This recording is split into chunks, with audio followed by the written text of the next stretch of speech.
সবাইকে নমস্কার। আজকে যারা আমার চ্যানেলে এই ভিডিওটি দেখবেন সবাইকে অনেক স্বাগত। তো আজকে একটা নতুন রান্না, মানে নতুন তো অবশ্যই না, আমার কাছে নতুন ভিডিও আমি আপনাদের কাছে শেয়ার করছি। সেটা হচ্ছে তেলাপিয়া মাছের তেল ঝাল। তো আমি আজকে যে পদ্ধতিতে আপনাদের সাথে করে সবার সাথে শেয়ার করব, এই পদ্ধতিতে যদি আপনারা ট্রাই করে দেখে থাকেন তাহলে দেখবেন রান্নাটা অনেকটাই সুস্বাদু হয়েছে, খেতেও অনেকটা ভালো হয়েছে। তো আপনারা কিন্তু অবশ্যই ট্রাই করে একবার দেখবেন এবং পুরো ভিডিওটা কিন্তু দেখার অনুরোধ রইল সবার কাছে। তো আজকে কিন্তু খুবই নিমিত্ত মাত্র মশলা দিয়ে আমি রেসিপিটা ট্রাই করেছি, খেতে তো অসাধারণ হয়েছে। তো বেশি দেরি না করে আমি অবশ্যই রান্নাটা দেখানো শুরু করে দেবো। আর এরকম যদি নতুন নতুন ভিডিও দেখার জন্য মানে আপনারা আগ্রহী থাকেন, অবশ্যই কিন্তু চ্যানেলকে লাইক, শেয়ার, সাবস্ক্রাইব করতে কেউই ভুলবেন না। তাহলে কিন্তু আপনাদের এই ভিডিওগুলো কিন্তু মিস হয়ে যাবে। তো আগে যেরকমটা বললাম, আমি কিন্তু বিশেষ তেল মশলা কোনো রান্নাতেই ইউজ করে থাকি না, তো তার জন্য এখানেও আমি করিনি। তো আজকে নিয়ে নিয়েছি দেশি একদম পুকুরের তেলাপিয়া মাছ, বোঝাই যাচ্ছে। তো দারুণ খেতে হয়েছিল এটা। আমি ভাবলাম রেসিপিটা সবার সাথে শেয়ার করে দিই। আর দেখেই হয়েছে যে ঝোলে কিন্তু কোনো রকম এক্সট্রা মশলা দিইনি, তো ঝোলটাও তেমনি সুস্বাদুই হয়েছিল। তো বেশি দেরি না করে চলুন এরপর আমি রান্নাটার মধ্যে চলে যাই। তো প্রথমেই তেলাপিয়া তেল ঝাল বানানোর জন্য নিয়ে নিয়েছি তেলাপিয়া মাছ। এখানে হচ্ছে দুটো মিডিয়াম সাইজের তেলাপিয়া মাছ নিয়ে নিয়েছি। তো মাথা দুটো আর কি এখানে কেটে দিয়েছি যাতে মানে তাড়াতাড়ি কুক হয়ে যায়। তো আপনারা চাইলে কিন্তু এটা মাছটা কিন্তু গোটাও করতে পারেন। তো গোটা করলে কিন্তু একটু টাইম নিয়ে আর কি ভাজতে হবে বা কুক করতে হবে। তো যাই হোক, এখানে আমি নিয়ে নিয়েছি, মানে কেটে নিয়ে নিয়েছি যাতে রান্নার সুবিধার পারপাসে। তো প্রথমেই এই মাছটাকে আমি কি করতে দেবো, ম্যারিনেশনে দিয়ে দেবো 10 মিনিটের জন্য। তো ম্যারিনেশনের জন্য প্রথমেই দিয়ে দিচ্ছি হলুদ গুঁড়ো,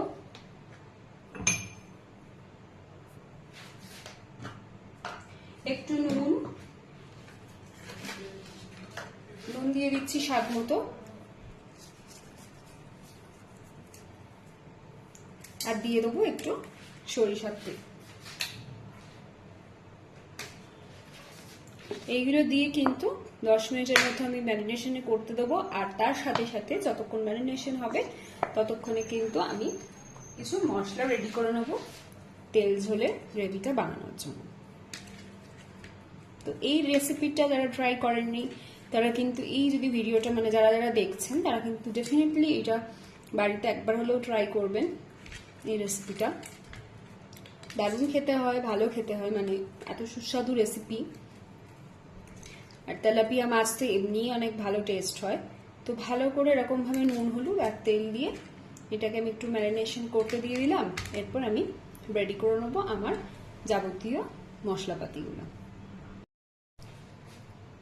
তো এরপর আমি প্রাথমিক উপকরণগুলো এখানে একদম গুছিয়ে নিয়েছি, কিছুই বিশেষ লাগছে না। সেটা হচ্ছে পেঁয়াজ কুচিয়ে নিয়েছি, একটা লাগবে, মানে মোটামুটি একটা কুচনো পেঁয়াজ হলেই হয়ে যাবে, কারণ আমার এখানে বেশি মাছ নেই, দুটোই গোটা তেলাপিয়া মাছ আছে। তো আমি একটু বেশি করেই কুচিয়ে রেখেছি, আমি এখানে অন্য রান্নার পারপাসে লাগাবো বলে কাজে লাগাবো। আর টমেটো কুচিয়ে নিয়েছি এখানে দুটো, কিন্তু এখানেও আবার বলি দুটো মাছের জন্য কিন্তু একটা টমেটো এনাফ। আর এখানে নিয়ে নিয়েছি একটু রসুন কুচি। রসুনটা কিন্তু কুচি করেই এরকম ভাবেই করতে পারেন অথবা গ্রেটারে গ্রেট করে নিতে পারেন, এটা কিন্তু কখনোই বাটা এখানে মানে ইউজ হবে না, কুচনো লাগবে। আর এখানে নিয়ে নিয়েছি আমি হাফ চামচের মতো সাদা সর্ষে আর হাফ চামচের মতো নিয়েছি কালো সর্ষে। এটা কিন্তু গ্রেভিতে দেওয়ার মানে যখন আমি ঝোলটা করব তার কিন্তু মিনিমাম 10 মিনিটস আগে এটা প্রিপারেশন করে নিতে হবে। কিভাবে প্রিপারেশন করবো সেটা আমি এক্ষুনি দেখিয়ে দেবো। আর নিয়েছি এখানে দুটো কাঁচা লঙ্কা। যদি ঝাল আপনারা বেশি প্রেফার করেন এখানে কিন্তু অবশ্যই আপনারা কাঁচা লঙ্কার পরিমাণ সেই মতো নেবেন, এবং আপনারা চাইলে কিন্তু মানে গুঁড়ো লঙ্কা যেটা লাল পাউডার যেটা সেটাও কিন্তু আপনারা ইউজ করতে পারেন তরকারি মানে তরকারি করাকালীন। তো আমরা এখানে একদমই ঝাল বেশি খাবো না, তো তার জন্য আমাদের জন্য দুটো কাঁচা লঙ্কাই কিন্তু যথেষ্ট। তো এরপর আমি দেখে নেবো আমি সর্ষেটাকে কিভাবে প্রিপারেশন করছি।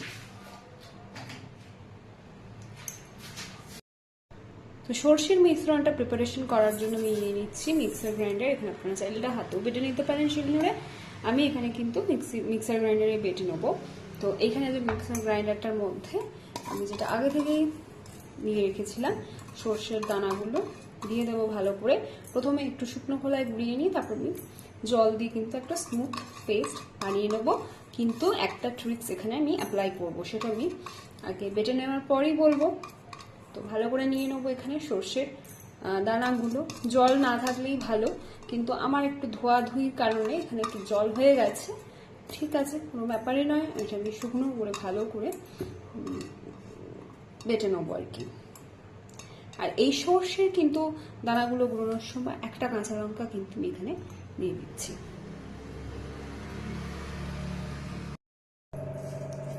তো সর্ষের কাঁচা লঙ্কাটা কিন্তু যে বেটে নিয়েছি। এরপর যে ট্রিটমেন্টটা করব, অনেক সময় কি হয় না, সর্ষে ইউজ করলে একটু তেঁতো লাগতে পারে, তার জন্য যাতে তেঁতো না লাগে তার জন্য কিন্তু এই ব্যবস্থাটা করছি।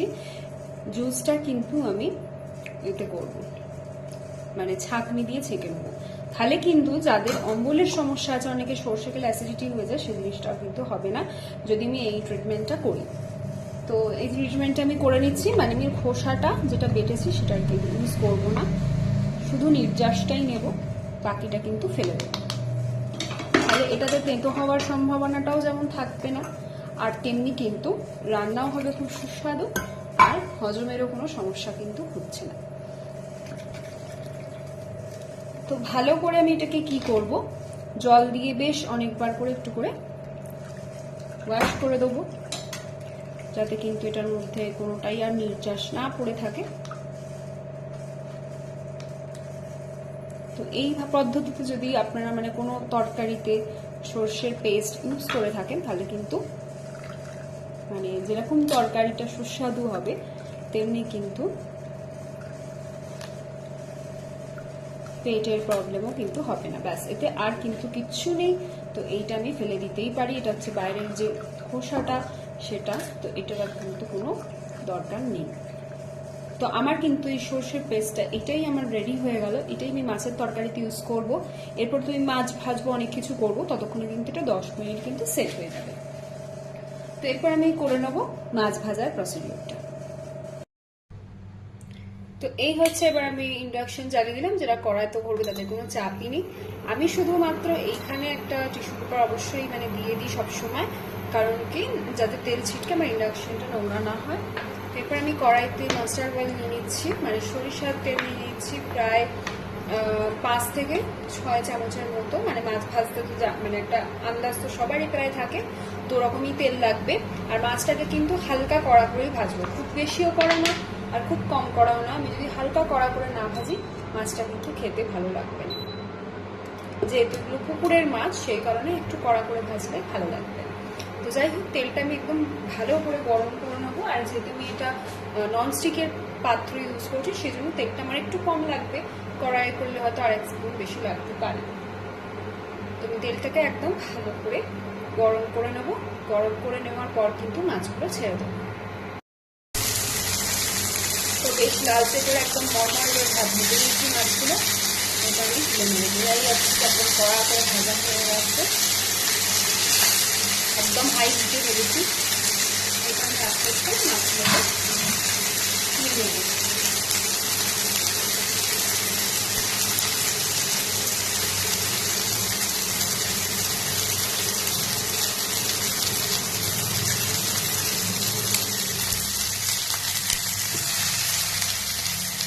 গরম করে ভেজে নিয়েছি, একরকম লালচে করে খুব কড়া করেই ভেজেছি, যাতে ভালো লাগে।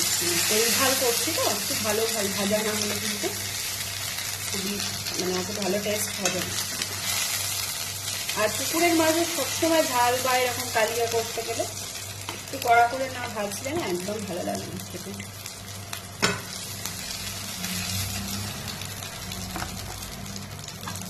তুলে নিলাম। এরপর আমি চলে যাব মূল রান্নাটাতে।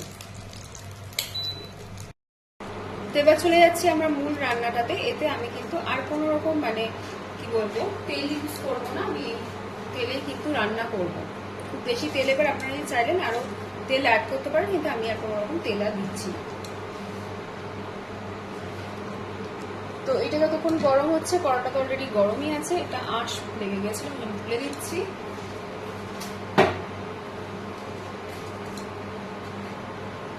এরপর আমি প্রথমেই কি করবো, হালকা একটা কালো জিরের ফোড়ন দিয়ে দেবো।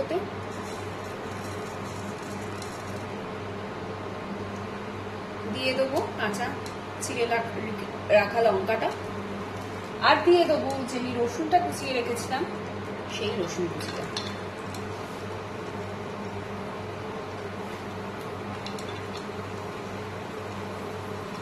হালকা করে এবার ভেজে নেবো আমি। এবার একটু সুন্দর একটা ভাজা মানে স্মেল আসবে রসুনের। রসুনকে এমনিও মানে কড়াই ভাজলে একটা সুন্দর স্মেল আসে। তো রসুন আর লঙ্কার এই যে ফোড়নে একটা সুন্দর সমৃদ্ধ একটা স্মেল আসছে ফোড়নের। তো এই ফোড়নটাতে এইটাই দিলাম। তো এরপর আমি দিয়ে দেবো পেঁয়াজ কুচনো, পেঁয়াজ মানে যেটা আগে থেকে কুচিয়ে রেখেছিলাম পেঁয়াজ কুচনো দিয়ে দিলাম এতে।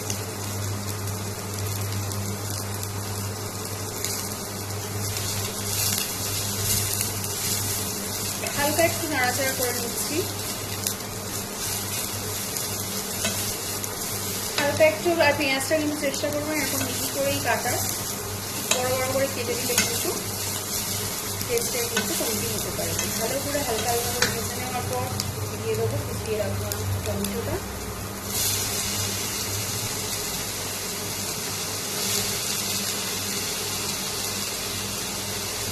এরপর আমি ভালো করে কিন্তু এটাকে ভাজবো আস্তে আস্তে করে, যতক্ষণ না টমেটোটা একদম নরম হয়ে গলে যায়।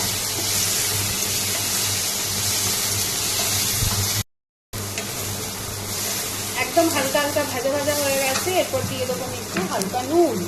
নুনটা কিন্তু টমেটোটাকে নরম করতে সাহায্য করবে। তো আমি হালকা একটু নুন দিয়ে দিলাম। এরপর কিন্তু এই সময় আমি যাবতীয় গুঁড়ো মশলাগুলো কিন্তু অ্যাড করে দিতে পারি। নুন দিয়ে দিলাম। এবার আমি দিয়ে দেবো এতে হালকা চিনি। চিনি তো ভাই বোন, নুন দিলেই হালকা চিনি দিলে টেস্ট পাবেই বাড়বে। আচ্ছা, দিয়ে দেবো একটু হলুদ গুঁড়ো।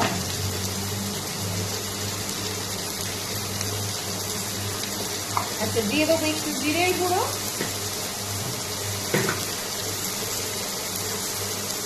দিয়ে দিলাম একটু জিরের গুঁড়ো। দিয়ে দিলাম একটু খালি ধরে উঠবো।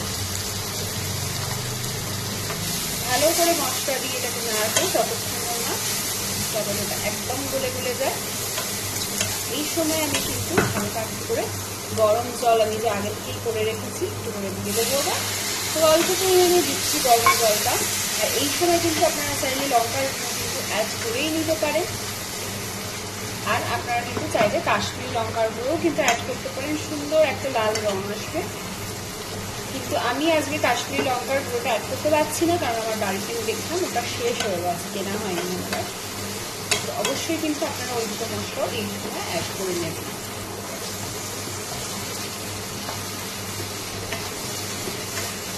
ভালো করে কষিয়ে নেওয়ার পর আমি কিন্তু মশলাটাকে একটু পাকাতে দেবো। পাকানোর জন্য কি করবো, আমি আরেকটু দিয়ে দেবো জল। দিয়ে দিলাম আরেকটু জল। এরপর আমি মশলাটাকে কিছুক্ষণ ধরে ফোটাতে দেবো।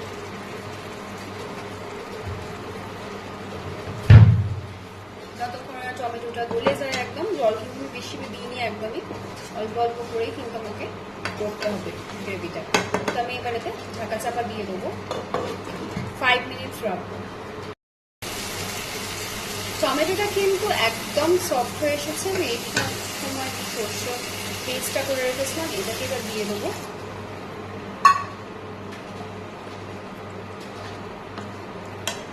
এটাকে কিন্তু আমি আরো 2 থেকে 3 মিনিট ভালো করে ফুটতে দেবো, যাতে সমস্ত মশলাগুলো রান্না হয়ে যায়, তেলটা একদম ছেড়ে দেয়।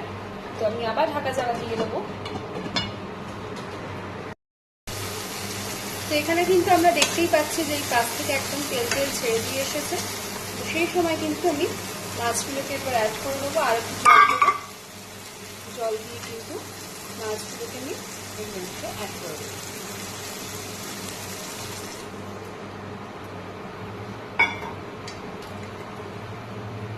দিয়ে দিচ্ছি ভেজে রাখা তেলাপিয়া মাছগুলো।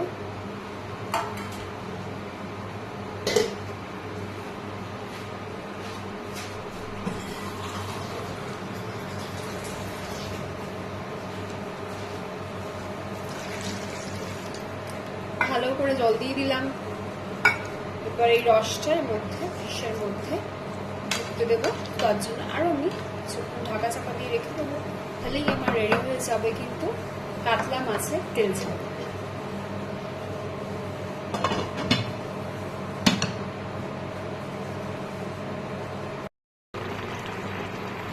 তো তরকারিটা কিন্তু একদম ফুটে এসেছে, রসটাও মাছের মধ্যে ঢুকে এসেছে। এরপর আমি নামিয়ে দেবো ওভেনটা, তাই জন্য উপর থেকে অল্প করে গরম মশলা দিয়ে দিলাম।